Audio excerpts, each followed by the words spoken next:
জয় গুরু। খামখেয়ালি প্রাণ চ্যানেলে আপনাদের স্বাগত। আজ আমরা পড়ব সেবা ও সঙ্ঘ। লিখছেন স্বামী শুদ্ধানন্দ। জয় গুরু। এ সংসার কর্মক্ষেত্র, এখানে জীবমাত্রেই কর্ম করিতে আসিয়াছে। সে কর্ম আর কিছুই নহে, পরস্পরের সাহায্য করা, পরস্পরের ভাবানুভব চেষ্টায় পরস্পরের অভাব পূর্ণ করা। জগতের প্রত্যেক জীবজন্তু, বৃক্ষলতা, ফুল ফল, মৃত্তিকা, প্রস্তর, ধাতু, অগ্নি, জল, বায়ু সকলেরই মধ্যে বিশেষত্ব আছে ও সকলেই বিশেষ শক্তিতে শক্তিমান।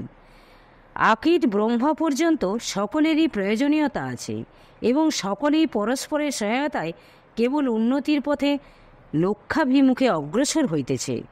চরম লক্ষ্য এক হওয়ায় কেহ কাহাকেও হ্যায় জ্ঞান করিতে পারে না, কারণ একের অবস্থা অতিক্রম করিয়া অন্যের যাইবার ক্ষমতা কোথায়? যেহেতু একই শৃঙ্খলায় একই নিয়মে জগৎ আবদ্ধ, শৃঙ্খলের একটি অংশকে ধরিয়া যেমন আরেকটি অংশ অগ্রসর হয়, তেমনি এই বিরাট শৃঙ্খলের একটি অবস্থা ধরিয়া আর একটি অবস্থা আসিতেছে।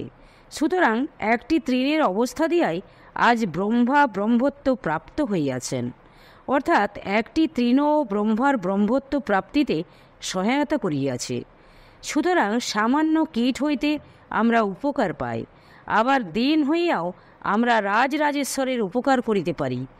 জগতের প্রত্যেক পদার্থই পরস্পর এই রূপে সংযুক্ত হইয়া বিরাট বিশ্ব সংসারের কর্মপ্রবাহ অব্যাহত রাখিয়াছে। পরের জন্যই জীবন। তাই সদাশয় গৃহস্থ আপনাকে শত বিপদে বিজড়িত করিয়া আপনার নরকের পথ পরিষ্কার করিয়াও স্ত্রী পুত্রের সুখ স্বাচ্ছন্দ্যতার জন্য ব্যস্ত। ধন্য তাহারা, যাহারা পরের সেবায় এরূপে আপনাকে ভুলিয়া যাইতে পারে। তবে কেহ জ্ঞানপূর্বক, কেহ বা কোনো অজ্ঞাত শক্তির অনুশাসনে জীবনের দৈনন্দিন কার্য সম্পাদন করিতেছে। সন্ন্যাসীর আদর্শ জগৎগুরু শিব।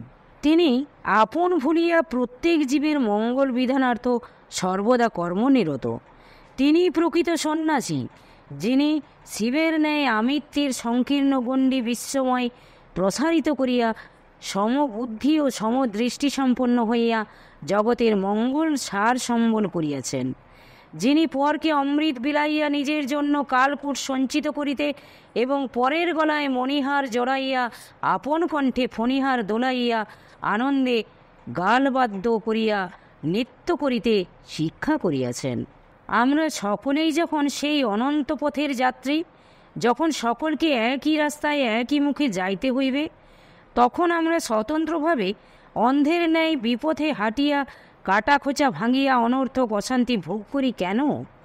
এসো ভাই, আমরা মিলিয়া মিশিয়া পরস্পরকে পরস্পরে সহায়তা করিয়া হাত ধরিয়া সুপথ দেখাইয়া আনন্দ করিতে করিতে নিত্য গীত গাহিয়া চলিতে থাকি। আমাদের পথকে আনন্দদায়ক ও শান্তিপূর্ণ করিয়া চলিতে কী দোষ আছে?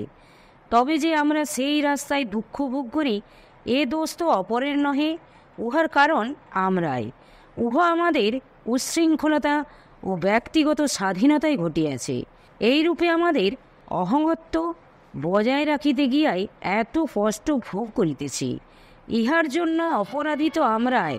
সুতরাং আমাদের অশেষ কষ্টদায়ক এই ব্যক্তিগত স্বাধীন ভাবকে সমূলে উৎপাটন করিয়া পরস্পরে মিশিয়া পরস্পরের সাহায্যে লক্ষ্যপথে অগ্রসর হইতে হইবে। এই জন্য সংঘ সংগঠনের প্রয়োজনীয়তা উন্নত মানবগণ অনুভব করিয়াছেন, এবং যে সমাজ যত উন্নত, সে সমাজ সংঘ কর্তৃক সেই রূপ বিশেষভাবে পরিচালিত হয়।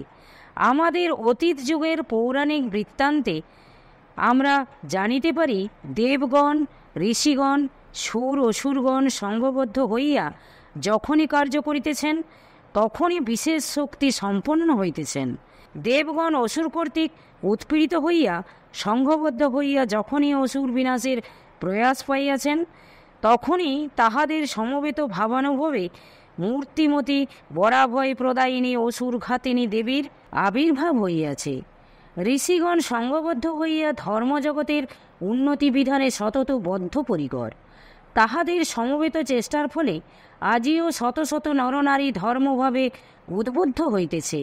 জগৎগুরু শঙ্করাচার্য প্রতিষ্ঠিত মঠ ও ধর্মসংঘ আজিও জগৎকে ধর্মের সুশীতল ছায়া দান করিতেছে। প্রেমাবতার শ্রী গৌরাঙ্গদেব তাহার শিষ্যমণ্ডলীকে সঙ্গবদ্ধ করিয়া হরিনাম প্রচারের জন্য উদ্বুদ্ধ করিয়াছিলেন।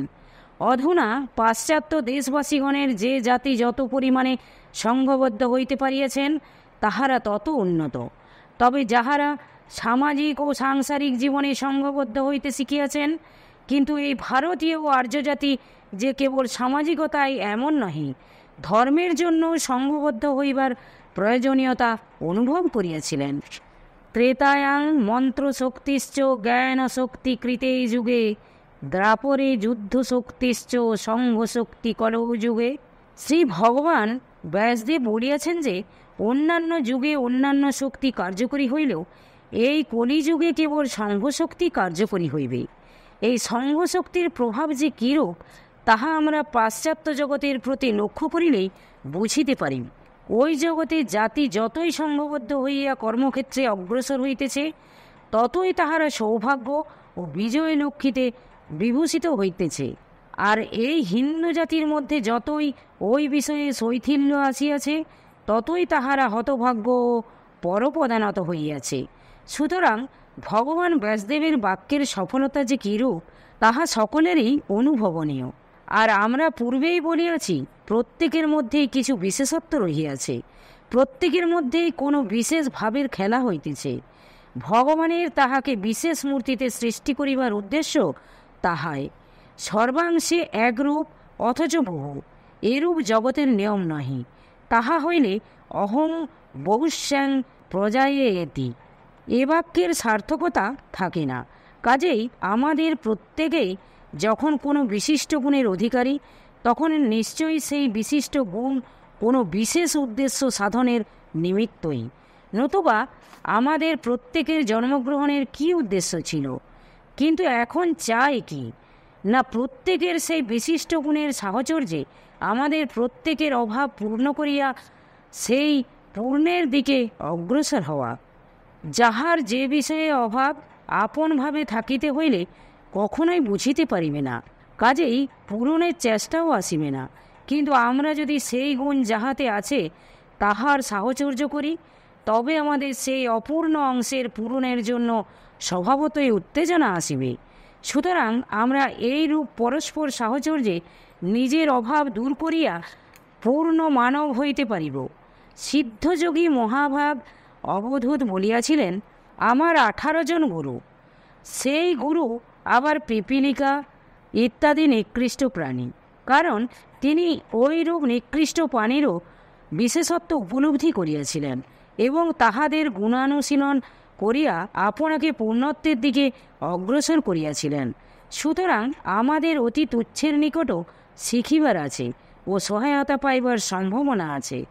আমরা পরস্পরে সম্মিলিত হইয়া যদি কর্মক্ষেত্রে অগ্রসর হই, তবে নিশ্চয়ই প্রত্যেকে আপন আপন বিশেষত্ব দিয়া সেই কর্মপ্রবাহের শৃঙ্খলা সম্পাদন করিব ও কার্যটি সর্বাঙ্গ সুন্দর রূপে সম্পাদিত হইবে। সামঞ্জস্য ও সমবায়ের অভাবে সকল কার্যই পণ্ড হইয়া থাকে, সম্পন্ন হইলেও সর্বাঙ্গ সুন্দর হয় না।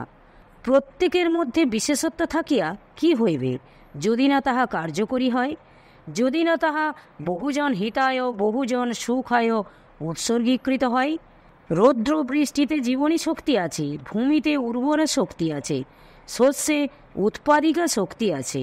কৃষকে দেশ কালাদি অবস্থা বিবেচনা করিয়া শস্য উৎপাদনের শক্তি আছে, কিন্তু তাহাতে কি আসে যায়? এইরূপ বিশেষত্ব থাকিলেই কি শস্য উৎপন্ন হইবে? না, কখনোই নহে।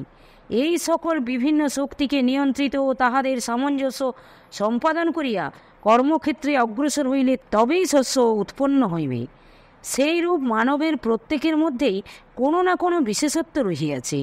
এই বিশেষত্বগুলি যদি নিয়ন্ত্রিত ও একত্রিত করিয়া কর্মক্ষেত্রে অগ্রসর হওয়া যায়, তবে যে বিশাল সংঘশক্তির আবির্ভাব হইবে তাহা বাস্তবিকই অতুলনীয়।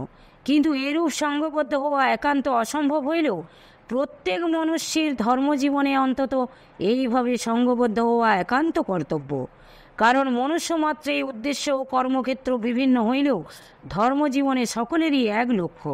আমরা যতই অধিক সংখ্যক মনুষ্য ধর্মজগতে মিলিত হইয়া বিশাল সঙ্গে পরিণত হইতে পারিব, ততই মঙ্গল। জয় গুরু, জয় গুরু। আজ এই পর্যন্তই। যদি আপনাদের ভালো লেগে থাকে তাহলে চ্যানেলটিকে সাবস্ক্রাইব করে সাথে থাকবেন। পরবর্তী অংশ অন্য কোনো দিন। জয় গুরু, জয় গুরু।